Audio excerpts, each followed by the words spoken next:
जय हिंद दोस्तों आज के इस वीडियो में हम लोग सॉल्व करेंगे सीटेट का जो 10 जनवरी 2022 को पेपर 2 आया था।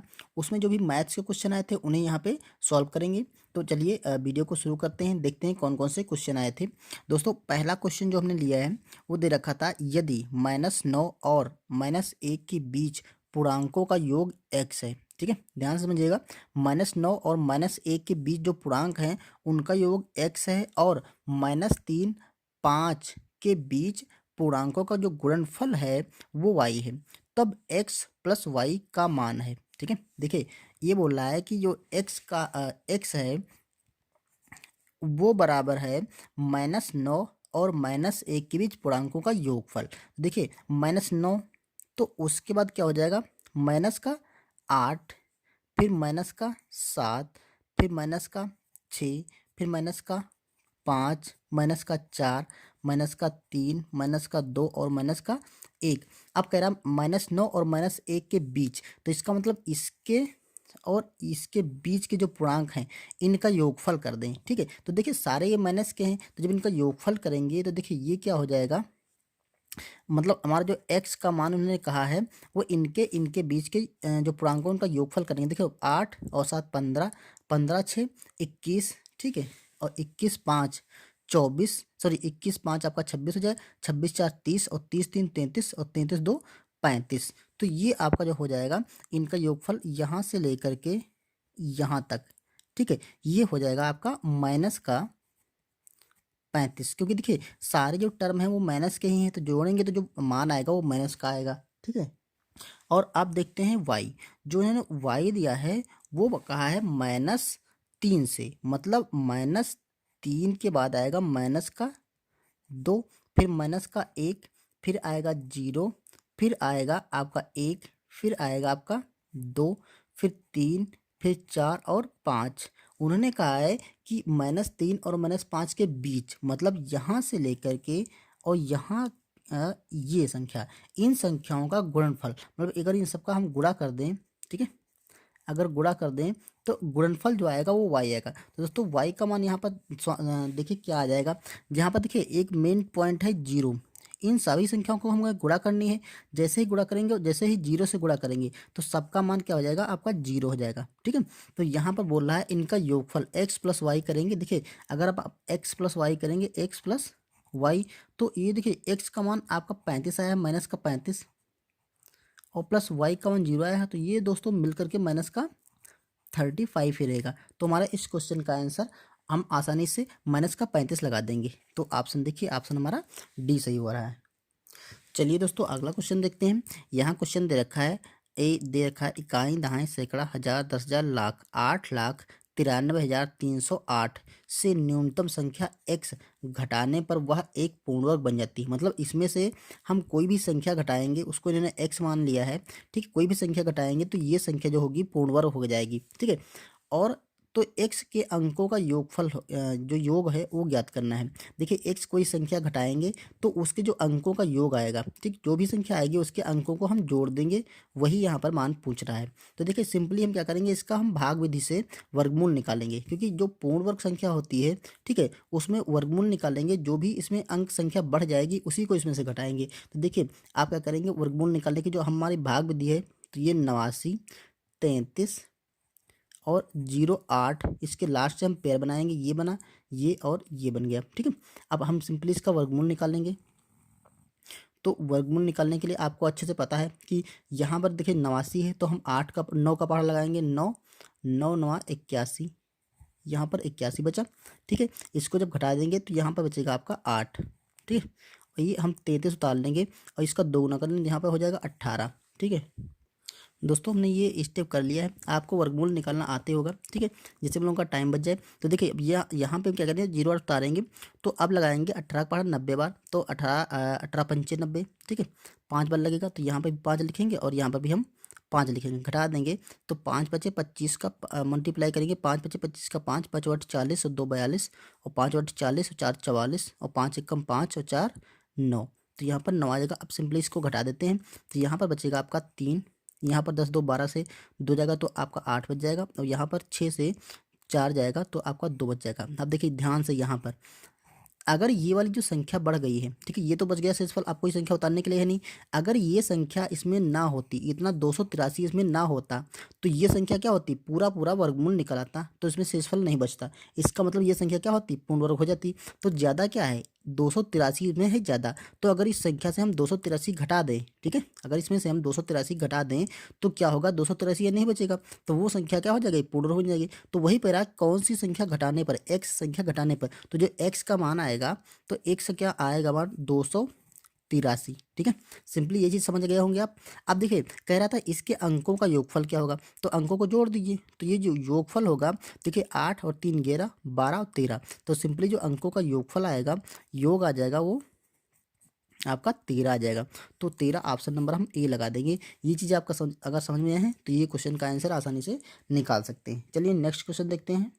दोस्तों जो अगला क्वेश्चन है वो दे रखा है एक्स बराबर 3 की पावर 227 गुणा 5 की पावर 121 गुणा 7 की पावर 16, कॉमा वाई बराबर 3 की पावर 128 5 की पावर 119 और 7 की पावर आपका दे रखा है 21। जेड बराबर दे रखा है 3 की पावर 126 गुणा 5 की पावर 120 गुणा 7 की पावर 119 है। तो एक्स वाई और जेड का मासा निकालना है, ठीक है, हमें मासा पता करना है।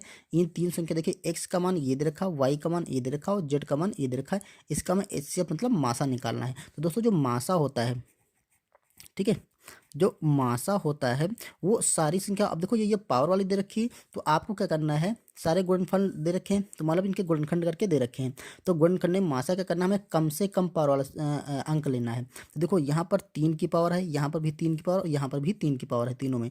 तो यहाँ पर लिख देंगे हम 3 की पावर, अब जिसमें देखिए कम है, यहाँ पर 126 है, यहाँ पर 128 है, यहाँ पर 127 है, तो कम कौन है, 126 कम है, तो 3 की पावर 126 ले लेंगे तीनों में से, ठीक है। बस हमारा 3 की पावर वाला हो गया। अब देखिए 5 की पावर हम सेलेक्ट करते हैं, 5 की पावर, यहाँ पर भी 5 की पावर, तो यहाँ 5 की पावर 121 है, यहाँ 5 की पावर 119 है, यहाँ पर 5 की पावर 120 है, तो छोटा कौन सा है, 5 की पावर 119, तो यहाँ पर लिख देंगे हम 5 की पावर 119 गुणा, अब क्या करेंगे 7 की पावर देखते हैं, यहाँ पर 7 की पावर 16 है, यहाँ पर 7 की पावर 21 है, यहाँ पर 7 की पावर 19 है, तो हम क्या लिखेंगे 7 की पावर 16। हमें कम से कम, क्योंकि जो मासा होता है, ठीक है, वो कम से कम संख्या लेंगे, ठीक है, तभी वो संख्या पूरी से पूरी संख्याओं को काट सकती है। क्योंकि मासा क्या होता है, बड़े से बड़ा कॉमन फैक्टर होता है जो कि सारी संख्याओं को काट सके।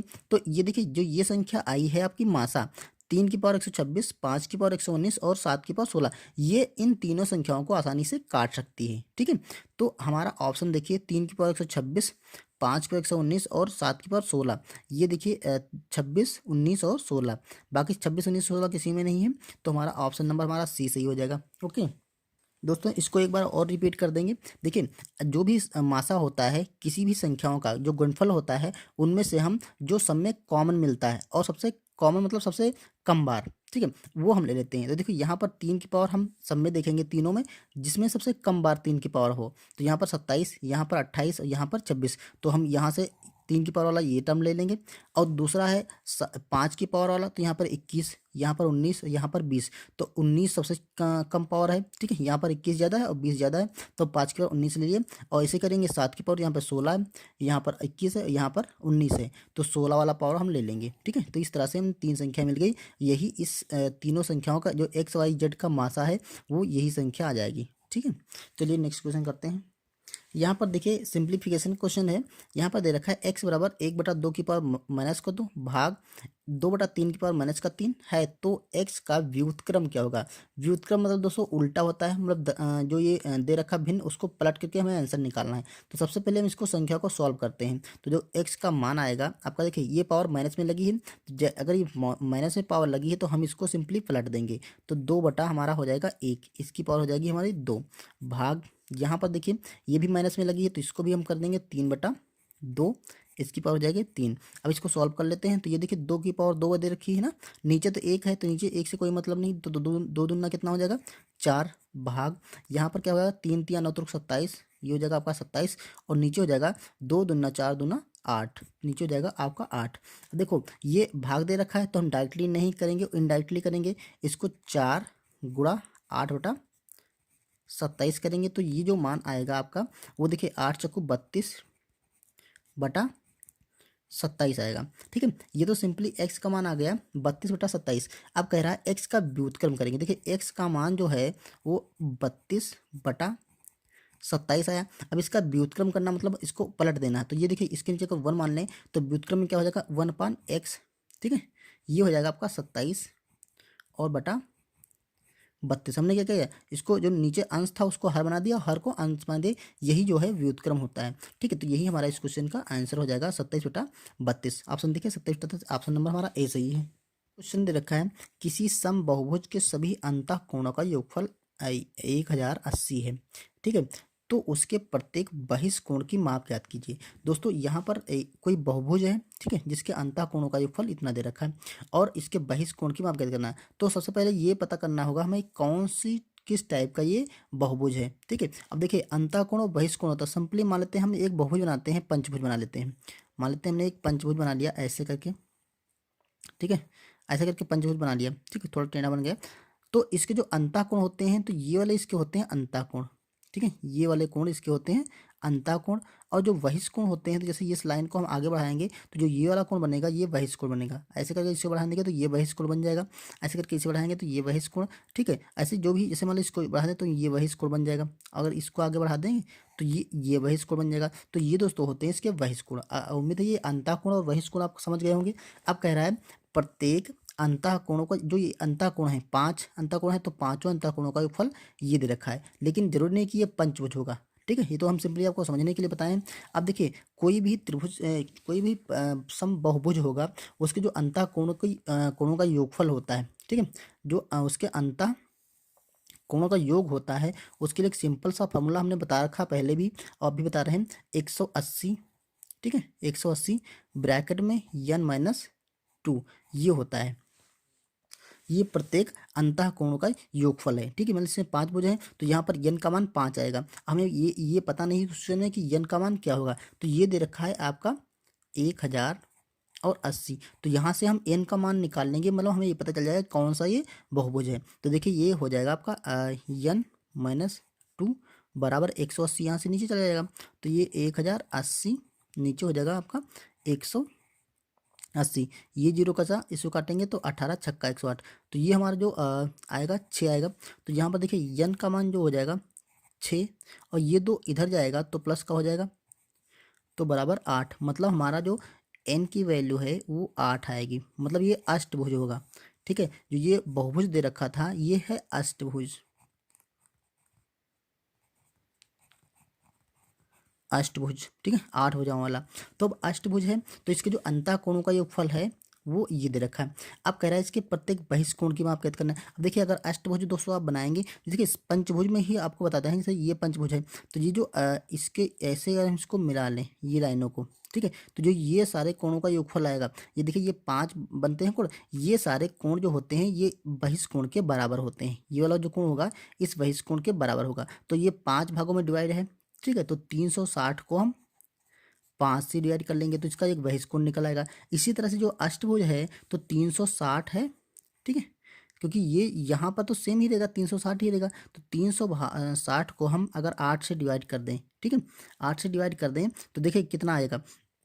8 से काटेंगे तो 8 चक्कू 32, 4 का 36 हो जाएगा, 8 पंचे 40। तो ये आएगा आपका 45 अंश। मतलब जो इसका प्रत्येक का बहिष्कोण होगा वो 45 अंश होगा। अष्टभुज का जो बहिष्कोण होगा वो 45 अंश का होगा। ठीक है, तो ऑप्शन देखिए हमारा सी सही होगा। दोस्तों यहाँ पर शायद कुछ कन्फ्यूजन होगी आपको। तो देखिए अगर ऐसे बनाएंगे आप अष्टभुज, ये ऐसे करके कुछ आपका अष्टभुज बनेगा, ऐसे करके ऐसे और फिर ऐसे और ऐसे ऐसे। दोस्तों थोड़ा टेढ़ा बन रहा है। ठीक है, ऐसे करके कोई अष्टभुज बनेगा तो इसका जो बहिष्कोण बनेंगे ये वाले दोस्तों बहिष्कोण होंगे। तो ये जो बहिष्कोण होंगे यहाँ पर 8 भागों में इसको डिवाइड करेंगे। ठीक है,